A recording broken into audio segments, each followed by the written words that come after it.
السلام عليكم ورحمة الله وبركاته.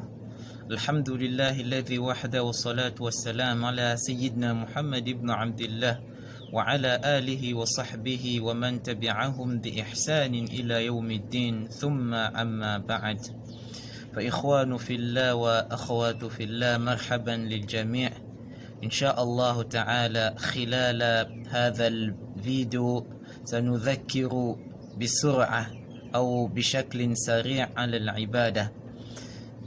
Donc mes très chers frères en islam ainsi que mes très chers sœurs en islam, assalamu alaikum wa rahmatullahi wa barakatuh.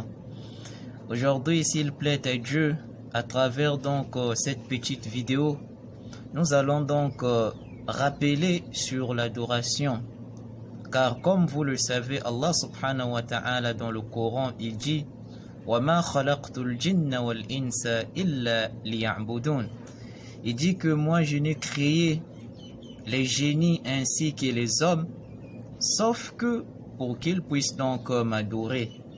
Et à travers donc ce verset, nous comprenons donc le but donc de l'homme, ou bien le but de l'existence de l'homme sur cette terre. Donc son existence n'est pas donc vaine, comme le pensent certaines personnes, que l'existence sur terre n'est que le fruit donc du hasard. Non, non, non, non. Ici, Allah subhanahu wa ta'ala nous informe que cette existence est donc liée et donc codifiée à son adoration, c'est-à-dire l'adoration d'Allah subhanahu wa ta'ala. Et d'emblée, il faut maintenant connaître ce que c'est donc l'adoration.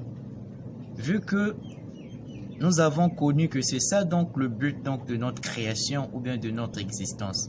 Alors le Cheikh al-Islam Ibn Taymiyyah rahimahullah, il a donc défini l'adoration lorsqu'il dit quoi? Ismun jami'un li kulli ma yuhibbuhu Allah wa yardah min al-aqwali wal af'al al-zahirati wal batinah.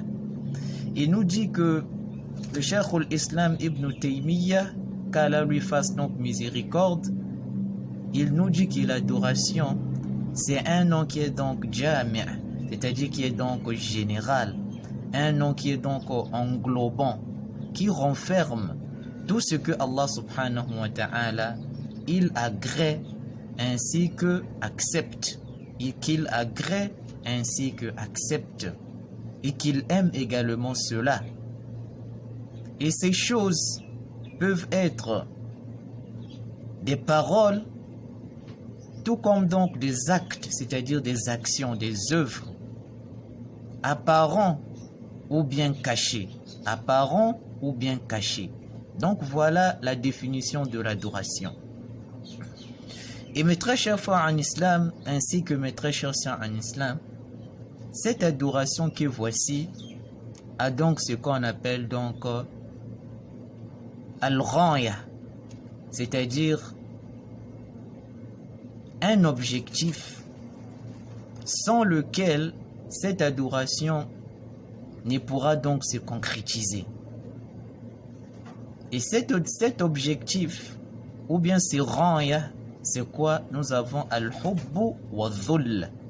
Voilà pourquoi toute adoration que le serviteur peut donc faire ne pourra jamais sortir de ces deux choses. Sans ces deux choses, il est impossible que l'adoration puisse donc avoir lieu. Alors, c'est quoi ces deux choses? Nous avons donc l'amour ainsi que l'humilité. L'amour ainsi que l'humilité. Parce que le serviteur doit donc aimer son Seigneur, l'être qu'il adore. Sans amour, il ne pourra jamais l'adorer. Il ne pourra donc jamais le respecter. Respecter donc ses ordres, ses recommandations et s'abstenir, se mettre donc loin de ses interdits. Voilà donc le premier. Le deuxième, c'est quoi? Al-dhul. Nous avons donc l'humiliation.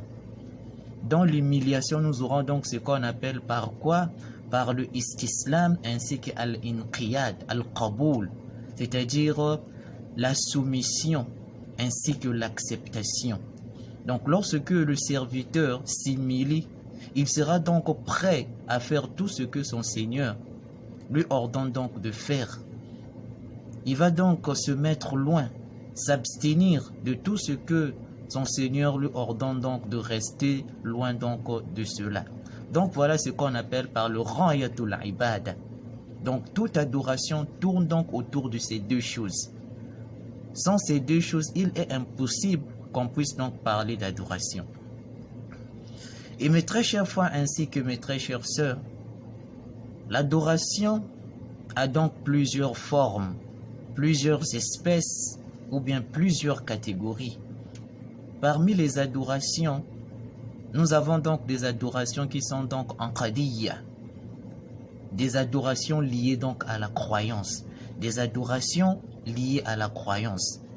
Et lorsque nous parlons donc des adorations liées à la croyance, nous voyons donc bi'idhnillahi ta'ala les 6 piliers de la foi, à savoir donc le fait de croire à Allah subhanahu wa ta'ala, le fait donc de croire donc à ses anges, de croire donc à ses livres, de croire donc à ses messagers qu'il avait donc envoyés, de croire donc au jour du jugement dernier et de croire donc au destin, que ce soit donc bon ou bien mauvais.